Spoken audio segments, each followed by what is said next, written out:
मुझे मेरी बेटी पर बहुत गर्व था। मेरी बेटी का नाम माला था। मेरी बेटी मेरे घर की खुशी थी, लक्ष्मी थी और बहुत ही ज्यादा खूबसूरत भी थी। जब उसने कहा कि वह डॉक्टर बनना चाहती है, तो मैंने उसे नहीं रोका। मैं उसे क्यों रोकती? मैं चाहती थी कि वह डॉक्टर बने, लेकिन हम लोग गरीब थे। फिर भी बड़ी मेहनत करके उसे डॉक्टर बनाया था। अभी उसके हाउस जॉब के दिन थे, यानी कि इसके बाद वह एक पूरी तरह डॉक्टर बन चुकी थी और अपना अलग से क्लिनिक भी बना सकती थी। लेकिन अभी वह नए डॉक्टरों की सूची में थी, इसलिए नए डॉक्टरों को ज्यादा मेहनत का काम दिया जाता है, जैसे कि नाइट ड्यूटी वगैरह। सब जानते हैं कि रात को जागना बड़ा मुश्किल काम है।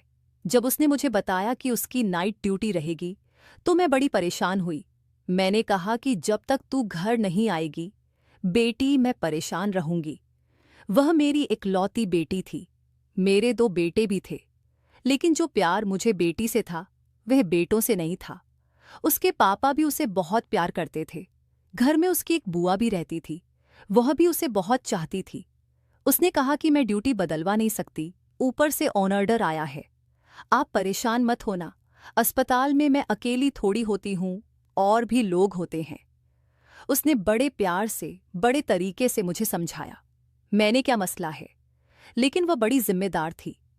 डॉक्टर के पास कहाँ वक्त होता है कि वह एक गिलास पानी भी पी ले, और नाइट ड्यूटी का डॉक्टर वैसे ही बड़ा बिजी रहता है। लेकिन फिर भी वह रोज मुझे फोन करती थी। पर आज उसका फोन नहीं आया तो मैं बड़ी परेशान हो गई। जब मैंने फोन किया तो बेल तो जा रही थी, लेकिन कोई फोन नहीं उठा रहा था। मैं परेशान हो गई। मेरा दिल कांपने लगा कि न जाने क्या हो गया है। और फिर जिस हालत में मेरी बेटी को घर लाया गया, वह मैं ही जानती हूँ। लेकिन उसके बाद उसका फोन भी दमे नहीं दिया गया। पर उसकी एक दोस्त थी, जिसने हमें बताया कि माला की तरफ से मुझे एक वीडियो मिली है।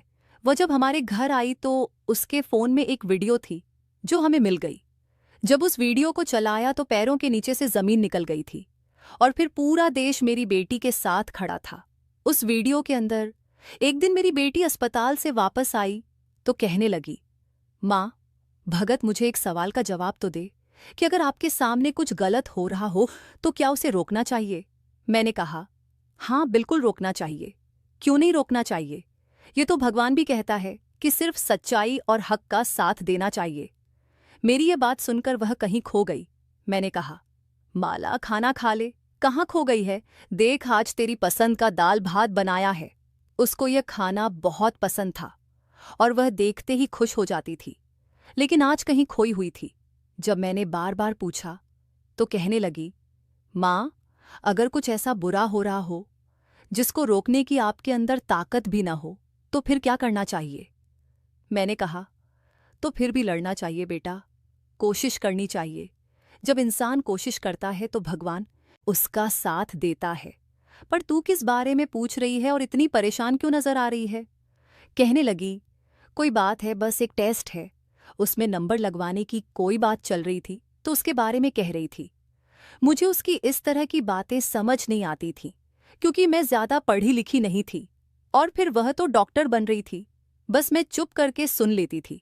लेकिन जब भी मुझसे कोई बात पूछती थी तो मैं उसका जवाब अपनी तरफ से अच्छे तरीके से ही देने की कोशिश करती थी। मुझे मेरी बेटी से बड़ा प्रेम था।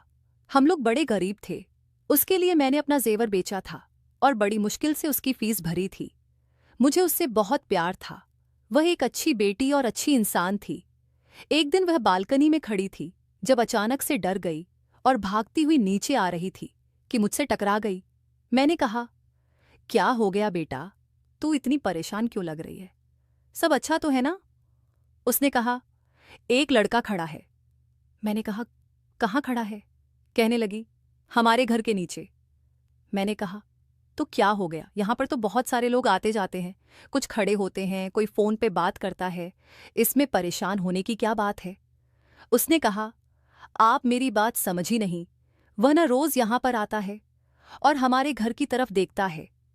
जैसे ही मुझे देखता है, दूर दूर से मुस्कुराता है। पता नहीं क्या सोचता है। मैंने कहा, जब तक वह दूर खड़ा है, वह कुछ भी कर सकता है। मुझसे रोक भी नहीं सकते। अगर वह तुझे कोई बात कहे तो तू उसका मुंह तोड़ देना। मैंने कहा, ठीक है। और मैं बालकनी में खड़ी थी जब वह घर से निकली। क्योंकि आजकल उसकी नाइट ड्यूटी होती थी, इसलिए वह शाम को ही जाया करती थी। जब वह बाहर निकली तो आज उस लड़के ने उसका रास्ता रोक लिया। मैं दूर से यह सब कुछ देख रही थी। पहले वह लड़का कुछ बोला, फिर माला ने कुछ कहा और फिर उसने उस लड़के के मुंह पर थप्पड़ मार दिया। वह फिर हाथ रखकर एक तरफ को चला गया और माला अस्पताल के लिए रवाना हो गई। मैं पूरा दिन सोचती रही, ये लड़का कौन था? मेरी बेटी को उसने क्या कहा? आज उसने मुझे फ़ोन भी नहीं किया। वह रोज़ मुझे फ़ोन करती थी। जब शाम को वापस आई तो मैंने उससे पूछा, वह लड़का क्या कह रहा था? कहने लगी, तो वे बुरा लड़का नहीं है। मैंने कहा, बुरा लड़का नहीं है तो फिर तूने उसे थप्पड़ क्यों मारा? तो माला ने कहा, जब मैंने उसे थप्पड़ मार दिया, मुझे बाद में पता चला कि वह बुरा नहीं है। वह अस्पताल में किसी औरत के साथ आया था। तब से उसने मुझे देखा था। कहता है कि आप मुझे बहुत अच्छे लगते हैं। उसने यह बात बड़ी इज्जत से की थी, वरना किसी और तरह से भी कह सकता था। लेकिन उसने तो मुझे गुस्सा आ गया और मैंने उसके मुंह पर थप्पड़ मार दिया। लेकिन जब मैं जा रही थी तो उसने पीछे से ऐसी बात की कि मैं हैरान रह गई। मैंने पूछा, क्या बात की? तो कहने लगी, माँ, उसने कहा था कि चाहे तुम मुझे रोज एक थप्पड़ मारो, मैं फिर भी रोज तुम्हें देखने के लिए यहां आऊंगा, क्योंकि जब तक मैं तुम्हें देखूं नहीं, मेरा दिल नहीं गुजरता। ऐसी बात तो कोई वही कर सकता है ना, जो आपको सच्चा प्रेम करता हो। मैंने कहा, तू भी कितनी मासूम है। तूने एक पल में यह अंदाजा कैसे लगा लिया कि वह सच्चा प्रेम करता है? जो मर्द होते हैं ना, इनको पता होता है कि औरतें बातों से खुश होती हैं। इनको बड़े बड़े बातें करने आते हैं। अगर इतना ही दम है उसमें तो उसको कह दे कि मेरा घर रिश्ता भेज दे। मैंने कहा कि यह बात बिल्कुल ठीक रहेगी, पर माला कहने लगी कि ऐसे कैसे वह रिश्ता भेज दे, और अगर उसने रिश्ता भेज दिया तो क्या आप मान जाओगी? मैंने उसे समझाया कि हाँ, मैं मानूंगी, लेकिन अगर वो इस काबिल हुआ। हम तुझे डॉक्टर बना रहे हैं, तेरी शादी किसी आम आदमी से थोड़ी करेंगे। अब माला रोज वहां से गुजरती थी और वह पहले से ही खड़ा होता था। उसे कुछ कहता नहीं था, कुछ बोलता नहीं था, लेकिन वो दोनों एक दूसरे को देखते थे। माला के अंदर मुझे कुछ तब्दीली नजर आने लगी थी। मुझे ऐसा लगता था कि जैसे वह भी उस लड़के को पसंद करने लगी है, क्योंकि जब वह वहां से गुजरती तो उसके चेहरे पर मुस्कान होती थी और आजकल वह काफी तैयार होकर जाती थी। वह जिस अस्पताल में काम करती थी, पहले वहां पर पढ़ाई करती थी, इसलिए कभी तैयार होकर नहीं गई।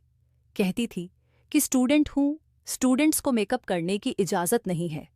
और उसके बाद उसकी आदत बन गई, क्योंकि वहां पर ऐसा कोई था नहीं जो उसको जानता नहीं था, तो वह उसके सामने अच्छी दिखना चाहती थी। लेकिन जिसके सामने अच्छी लगना चाहती थी वह घर के सामने ही खड़ा होता था, इसलिए घर से तैयार होकर जाती थी। उस लड़के के बारे में मैंने थोड़ा सा पता करवाया था, क्योंकि वह हमारे घर के सामने खड़ा होता था, तो इतना तो पता होना चाहिए। मैंने अपने छोटे बेटे से पता करवाया था। उसने कहा था कि इसका नाम राम है और ये सामने वाले घर में रहता है। सामने वाले लोग तो बहुत अच्छे थे, पूरे मोहल्ले दाले उनको जानते थे और कहते थे कि अच्छे लोग हैं। और मैंने कहीं यह भी सुना था कि उनका एक ही बेटा है और उसकी माँ को अपने बेटे पर बड़ा गर्व है। लेकिन यह बेटा यहाँ क्या करता रहता था? मेरे छोटे बेटे ने शायद गलती की हो, किसी और के बारे में पता करके आ गया हो। एक दिन बहुत बारिश हो रही थी। माला अपने कमरे की बालकनी में खड़ी थी और सामने ही वह लड़का खड़ा था और बारिश में भी गीला हो रहा था। मैं उसके लिए चाय लेकर आई तो मैंने भी यह सब देख लिया। मुझे कहने लगी कि देखो ना, सर्दियों की पहली बारिश है और यह कैसी हरकतें कर रहा है। मैं भी हैरान हुई, लेकिन मैंने अपनी बेटी को कहा कि तू क्यों इतना सोच रही हो? यह तो उसकी अपनी मर्जी है। तुम अपने कमरे में आकर बैठ जा, बाहर मत खड़ी हो, नहीं तो सर्दी लग जाएगी। मेरे सामने तो बढ़त कमरे में आ गई, लेकिन मुझे थोड़ी देर बाद महसूस हो गया कि वह फिर से जाकर बालकनी में खड़ी हो गई थी। उसी से प्रेम करना कोई बुरी बात नहीं है, लेकिन कभी कभी आप सही फैसला नहीं कर पाते और आपके जीवन में गलत आदमी आ जाता है और फिर आपकी सारी जिंदगी खराब हो सकती है। इसलिए सोच समझकर फैसला करना चाहिए। हमारे परिवार और जानने वाले मेरे ऐसे लोग थे जो माला से शादी करना चाहते थे। कुछ लोग ऐसे थे जो पहले हमारे घर आना भी पसंद नहीं करते थे, लेकिन अब जब से उनको पता चला था कि माला डॉक्टर बन गई है तो वे करीब आने की कोशिश कर रहे थे। हमारे छोटे से शहर से डॉक्टर बनना आसान बात नहीं थी। हमारे पास तो वैसे भी इतने पैसे नहीं थे, इसलिए थोड़ा फायदा भी हुआ था क्योंकि माला को स्कॉलरशिप मिली थी, वरना सारी फीस अपने पास से देना हमारे बस की बात नहीं थी। फिर अभी भी हमारे ऊपर बहुत कर्ज था, क्योंकि फीस तो हम दे देते थे, लेकिन फिर घर को चलाना मुश्किल हो जाता था और उसके लिए कर्ज लेने पड़ते थे। ऐसे में माला हम सबके लिए हमारा भविष्य थी, क्योंकि वह डॉक्टर बनकर हम सबकी किस्मत बदलने वाली थी। उसके भाई छोटे थे, बड़े नहीं थे। उसमें ही अपने भाइयों के लिए कुछ करना था, भाई उसके लिए कुछ नहीं कर सकते थे। इसीलिए मैं अपनी बेटी को बहुत संभाल कर रखना चाहती थी और यह भी चाहती थी कि उसका जीवन साथी अच्छा इंसान बने, जो उसको हमसे दूर नहीं बल्कि माला से बहुत ज्यादा प्रेम करे। माला बहुत अच्छी इंसान थी, वह किसी का भी दिल जीत सकती थी, लेकिन सामने वाला भी तो इस काबिल होना चाहिए। एक दिन वह मुझे कहने लगी कि माँ, मुझे आपसे बड़ी ज़रूरी बात करनी है, जो मेरे बारे में है, मेरे भविष्य के बारे में है, मेरे जीवन साथी के बारे में है। मैंने कहा कि हाँ बोल, तुझे क्या बात करनी है। और मुझे समझ आ रहा था कि क्या कहने वाली थी। लगता है राम ने उसके दिल में जगह बना ली थी और मुझे ये कहने वाली थी कि राम के घर वाले रिश्ता लेकर आएंगे तो आप बात कर लेना। लेकिन बताने से पहले उसने मुझे कहा कि माँ, मेरे दिल में हमेशा जो जगह आपकी और पापा की और मेरे भाइयों की है, वह किसी की भी नहीं है। और मैंने जो बात करनी है वह यह है। वह बोलने लगी कि उसको अस्पताल से कॉल आ गई। जैसे ही उसको अस्पताल से कॉल आती थी, वह सब कुछ छोड़कर पहले कॉल सुनती थी। कहती थी कि हो सकता है कोई इंसान तकलीफ में हो, इसलिए मुझे बुला रहे हो, मुझे देरी नहीं करनी चाहिए। वही बात ठीक है, अस्पताल से कॉल थी। वैसे तो उसकी नाइट ड्यूटी थी, लेकिन वह डे ड्यूटी के लिए भी बुला रहे थे। शायद कोई डॉक्टर छुट्टी पर चली गई थी। मैंने कहा कि तू डे ड्यूटी भी करेगी और नाइट ड्यूटी भी करेगी, थक नहीं जाएगी? तो कहने लगी कि एक ही दिन की तो बात है, नहीं थकूंगी, वापस आकर सो जाऊंगी। आप मेरी पसंद का खाना बनाकर रखना, मैं कल सुबह पहले टाइम वापस आ जाऊंगी। मैंने उसे कहा कि ठीक है, अपना मोबाइल वगैरह साथ ले ले और फ़ोन को चार्ज कर लेना और अच्छे से खाना भी खा लेना। तेरे अस्पताल में खाना तो मिलता ही है ना? तो कहने लगी कि हाँ, मिलता है। और घर से जा रही थी तो पता नहीं क्यों मुझे अजीब सा लग रहा था। मैंने उसे पुकारना चाहा लेकिन नहीं पुकारा, क्योंकि कहते हैं कि जब कोई जहाँ हो तो उसके पीछे से नहीं बुलाते हैं। उसने कहा था कि जो ज़रूरी बात मुझे करनी है वह मैं आपके साथ ही करूँगी, क्योंकि आराम से चलने वाली बात है। अपने काम पर चली गई और मैं अपने कामों पर लग गई। उसने मुझे दोपहर में एक दफ़ा फ़ोन भी किया और बताया कि सब कुछ ठीक है। फिर उसने मुझे शाम को भी फ़ोन किया और कहा कि बस आज थोड़ा काम ज़्यादा है, लेकिन मैंने खाना खा लिया था। आपने खाना खाया तो है ना? मैंने उसको बताया कि हाँ, खाना खा लिया है, बस सोने लगी हूँ। मैं जल्दी सो जाती थी क्योंकि मुझे सुबह जल्दी उठना होता था। उसने कहा कि आप सुकून से सो जाओ, वहाँ सुबह मिलते हैं। मैंने कहा कि ठीक है और मैं सो गई। और मुझे क्या पता था कि इस रात के बाद मुझे कभी सुकून की नींद नहीं आएगी। माला सुबह 9 बजे तक वापस आ जाती थी, क्योंकि उसकी शिफ्ट 8 बजे खत्म होती थी और अस्पताल से यहाँ आते हुए उसे 1 घंटा लग जाता था। जब मैं उठी तो सुबह के 9:30 हो रहे थे। मुझे लगा कि वह अपने कमरे में आकर सो गई होगी, लेकिन उसे बिना कुछ खिलाए मैं सोने नहीं देती थी, क्योंकि फिर वह शाम तक सोती थी। मैंने उसे कहा था कि आप ही मुझे जगा दें, मैं खाना निकाल कर दे दूंगी। लगता है वह बहुत थकी हुई थी। मैंने प्लेट में खाना निकाला, उसको गर्म किया और अपनी बेटी माला के कमरे की तरफ चल पड़ी। लेकिन जब अंदर गई और लाइट ऑन की तो हैरान रह गई, वो तो यहाँ पर थी नहीं और कमरा तो बिल्कुल साफ सुथरा पड़ा था। मैं समझ गई कि लगता है उसे आने में देरी हो गई। मैं बाहर गई तो आज वह लड़का भी नहीं खड़ा था। मैं हैरान हुई, क्या आज वह पीछे क्यों नहीं है? इस समय खड़ा होता है, क्योंकि उसको भी पता होता है कि माला वापस आती होगी। आज क्यों नहीं खड़ा? कहीं बीमार तो नहीं होगा? मैं तो माँ हूं ना, माँ के दिमाग में तो ऐसी ही बातें आती हैं कि माला मर तो नहीं गई, कुछ और तो नहीं गया है। मुझे पूरा यकीन था कि माला उसी के बारे में बात करने वाली थी और मैं अभी से ही सोच रही थी कि वह लोग रिश्ता लेकर आ गए तो क्या मुझे रिश्ता कर देना चाहिए या नहीं। 2 घंटे गुजर गए, माला नहीं आई, तो मैंने उसका नंबर मिलाया।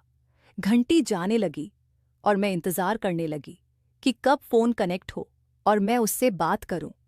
लेकिन वह फोन नहीं उठा रही थी। मुझे लगा शायद वह व्यस्त होगी, और मैं यह भी सोच रही थी कि अस्पताल में कितने बुरे हालात होंगे। डबल शिफ्ट करवाते हैं, और जब शिफ्ट का समय खत्म हो जाता है तब भी उसे वापस नहीं आने देते। कम से कम अब तो उसे वापस भेज देना चाहिए। वह मुझे इस अस्पताल के बारे में बताती रहती थी। वह कहती थी कि यहाँ कुछ भी ठीक नहीं है। हर कोई अपना काम बेईमानी से करता है। कोई भी काम अच्छे तरीके से नहीं करता, चाहे वह सफाई वाला हो या कोई डॉक्टर। सबको पैसों की पड़ी है और कोई न कोई अपने काम में ढील कर ही देता है। मैं उसे कहती थी कि तुम अपना काम अच्छे से किया करो, बाकी सबको भगवान को अपना मुंह दिखाना है और तुम्हें अपना। पर वह कहती थी, हाँ, लेकिन उनकी वजह से मेरे काम पर ही असर पड़ता है। मैंने फिर से फ़ोन किया। घंटी जा रही थी लेकिन वह फ़ोन नहीं उठा रही थी, और आज तक ऐसा नहीं हुआ था। अब मैंने उसकी दोस्त का नंबर मिलाया, वह भी फ़ोन नहीं उठा रही थी। मैं हैरान थी, अब इसके अलावा मेरे पास और कोई नंबर नहीं था। मैं किसको फ़ोन करती? फिर उसकी दोस्त ने फ़ोन उठा लिया। मैंने कहा, बेटा माला कहाँ है? वह फ़ोन नहीं उठा रही है। तो उसने कहा कि हम भी उसे ही तलाश कर रहे हैं। ये बात सुनकर मैं हैरान रह गई। क्या मतलब तलाश कर रहे हो? क्यों, क्या वह कहीं गायब हो गई है? मुझे लगा कि यह लड़की मजाक कर रही है, लेकिन उसे ऐसा मजाक नहीं करना चाहिए था। उसने कहा, मैं आपको थोड़ी देर बाद फ़ोन करती हूँ। असल में माला कहीं मिल नहीं रही है। मुझे लगा कि अस्पताल बहुत बड़ा है, शायद वह कहीं व्यस्त होगी। मिल जाएगी, आप परेशान नहीं हो। मैंने कहा, अच्छा, अस्पताल तो बहुत बड़ा था। एक दिन में आप पूरा अस्पताल देख भी नहीं सकते थे, क्योंकि साथ ही कॉलेज भी था। मैंने उसे कहा, मैं थोड़ी देर बाद फ़ोन करती हूँ। वह बोली, ठीक है आंटी। मुझे उसकी आवाज़ में परेशानी महसूस हुई। पता नहीं बात क्या थी। मैंने थोड़ी देर के बाद फिर फ़ोन किया और कहा, माला से बात करवा दो। तो उसने कहा, आंटी बात ऐसी है कि वह मुझे अभी तक मिली नहीं है। और अभी वह यह बात कह ही रही थी कि अचानक से उसके मुंह से चीख निकल गई। हाय, क्या हो गया? उसने मुझे कहा, आप जल्दी यहां आ जाए। ये सुनकर मैं हैरान रह गई। मैंने कहा, पर हुआ क्या है? मुझे बताओ तो सही। सब ठीक तो है? मेरा तो दिल बैठा जा रहा है। उसने कहा, माला मिल गई है। मैंने कहा, अच्छा, मिल गई है? कैसी है वह? जरा मेरी बात करवा दो। तो कहने लगी, बात नहीं करवा सकती, बस आप अस्पताल पहुंचिए।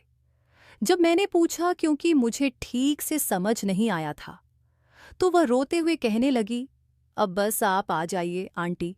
मैं अभी सोच रही थी कि अगर यह लड़की मजाक कर रही है तो मैं उसे कभी माफ नहीं करूंगी। मेरे दोनों बेटे घर पर नहीं थे। मैं घर से निकली, सामने राम भी नहीं खड़ा था। मैं तुरंत अस्पताल के लिए निकल पड़ी। रास्ते में भी अपनी बेटी को फ़ोन कर रही थी। अगर वह मिल गई थी तो मेरा फ़ोन क्यों नहीं उठा रही थी? क्योंकि बेल तो जा रही थी। ऐसा तो नहीं था कि उसका फ़ोन बंद हो गया था। फिर फ़ोन क्यों नहीं उठा रही थी? मैं अस्पताल पहुंची तो वहां पर अजीब सा माहौल लग रहा था। अस्पताल में भीड़ तो होती ही है। बाहर कोई एम्बुलेंस खड़ी होगी, कोई रो रहा होगा, कोई चिल्ला रहा होगा, कोई बात कर रहा होगा। ये सब कुछ तो सामान्य था, लेकिन मुझे देखकर लोग अजीब नज़रों से देख रहे थे, इधर उधर देख रहे थे, जैसे मेरे से कोई बात छुपाई जा रही है, जैसे कोई ऐसी बात है जो इन्हें सबको पता है लेकिन मुझे नहीं पता है। मैं परेशान तो थी, पर मैं कभी कभी यहाँ आती थी। उसने मुझे तकरीबन अपनी सारी दोस्तों से और टीचर से और सीनियर डॉक्टर से भी मिलवाया था। मैं रिसेप्शन पर गई और मैंने कहा, तुम्हारा इस टाइम कहाँ होगी डॉक्टर माला? तो उसने कहा, आप दूसरी मंजिल पर चली जाएं, आपको पता चल जाएगा। ये बात भी अजीब सी थी। दूसरी मंजिल पर चली गई तो सामने ही उसकी दोस्त खड़ी थी और बहुत सारे लोग खड़े थे। अजीब सा शो डाला हुआ था। पांव रखने की जगह नहीं थी। ऐसे लग रहा था कि मुफ्त में अपनी चीज बांट रही है या फिर कोई बहुत बड़ी बात हुई है जो ये सब लोग यहां पर जमा हुए थे। मुझे माला की दोस्त ने देखा तो रोती हुई मेरे पास आई और कहा, ये क्या हो गया? मुझे नहीं पता आंटी, मैं वहां पर नहीं थी। अगर मुझे पता होता तो मैं कुछ न कुछ जरूर करती। मैंने कहा, क्या कह रही हो तुम? हुआ क्या है? माला कहाँ है? तो उसने मुझे एक ही लाइन में बताया, माला अब इस दुनिया में नहीं है। और मुझे ऐसा लगा कि जैसे मैंने यह बात नहीं सुनी, लेकिन असल में मैंने सुन ली थी और मेरे दिल तक ये बात चली गई थी। मेरी हालत अजीब सी हो गई थी।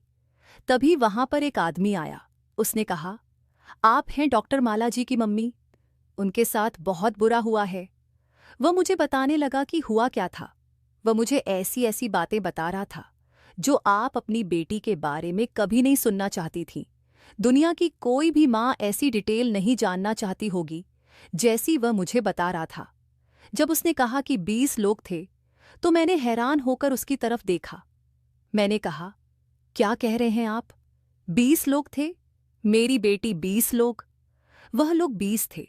मेरी बेटी के साथ क्या किया उन्होंने, वह मुझे पहले ही बता चुका था। लेकिन अब मुझे समझ आई थी कि कितना बड़ा अनर्थ हो गया था। मेरी हालत बुरी हो गई।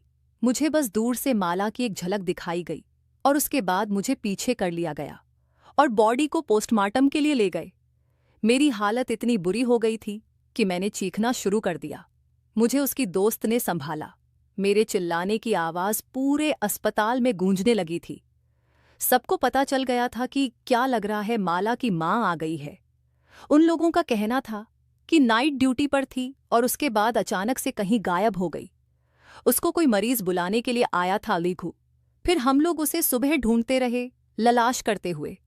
हमें नहीं मिली और फिर एक अंधेरे कमरे में वह हमें ऐसी हालत में मिली। हमें लगता है कि उसके साथ यह सब कुछ करने वाले 20 लोग थे, लेकिन वह कौन थे, कहाँ से आए थे, ये किसी को नहीं पता। और वह अब इस दुनिया में नहीं है। लगता है उसने खुदकुशी कर ली है। अस्पताल वालों ने हमें बहुत तंग किया, बहुत जलील किया। हमें बॉडी नहीं दे रहे थे। कभी कह रहे थे आपकी बेटी ने लगता है अपने किसी दोस्त को बुलाया था और मामला खराब हो गया। कभी कह रहे थे कि एक दोस्त नहीं था, 4-5 लोग थे, यानी कि बॉयफ्रेंड थे। कभी कोई बात करते और जो बॉडी की हालत थी वह हम ही जानते थे। किसी तरह से आखिरी रीति रिवाज किए गए, लेकिन अब हमारे पास कोई सबूत नहीं था। सारा देश हमारे बेटी के लिए खड़ा था। सब उसकी तरफ से इंसाफ सांग रहे थे, लेकिन हमारे पास ऐसा कोई भी सबूत नहीं था जिससे हमें यह पता चले कि हुआ क्या था।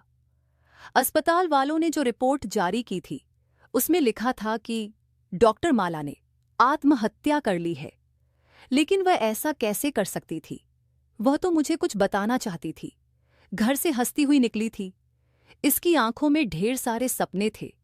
तो फिर एक ऐसा इंसान कैसे आत्महत्या कर सकता है? वह डिप्रेशन में नहीं थी, वह बिल्कुल ठीक थी। उसके साथ कुछ मसला नहीं था।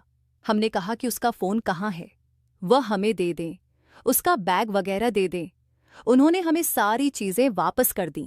उसकी चीज़ें ऐसी थीं जो टूट चुकी थीं, लेकिन उन्होंने हमें माला का फ़ोन नहीं दिया।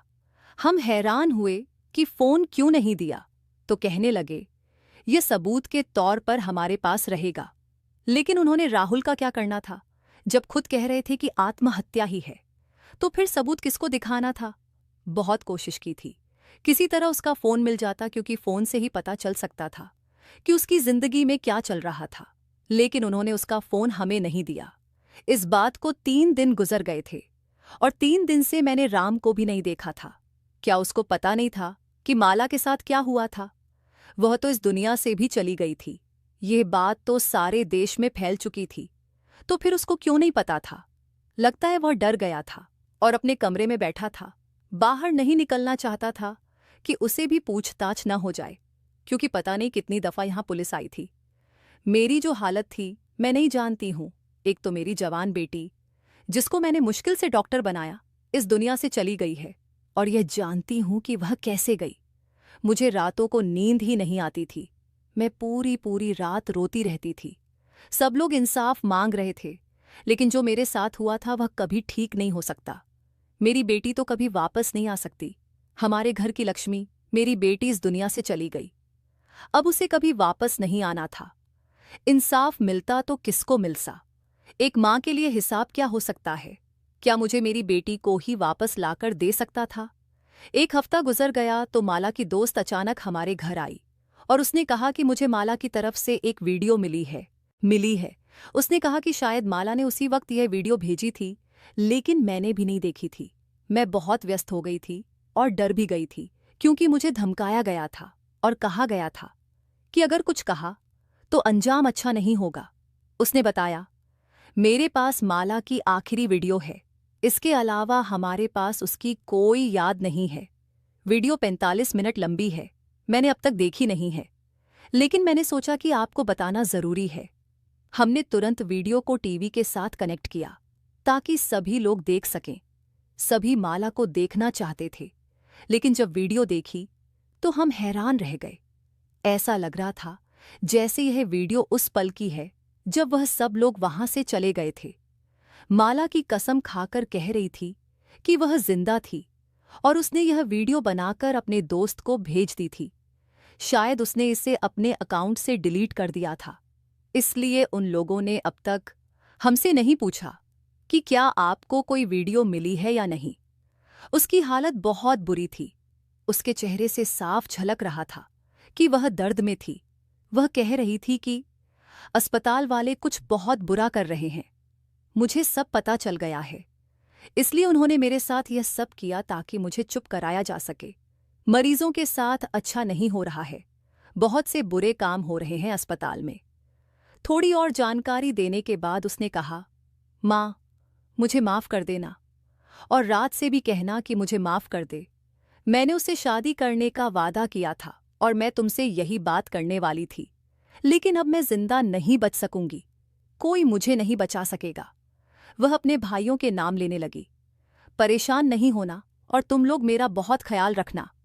आखिरी में उसने कहा, मैं तुम सबसे बहुत ज्यादा प्यार करती हूँ, तुम सब मेरे लिए बहुत खास हो।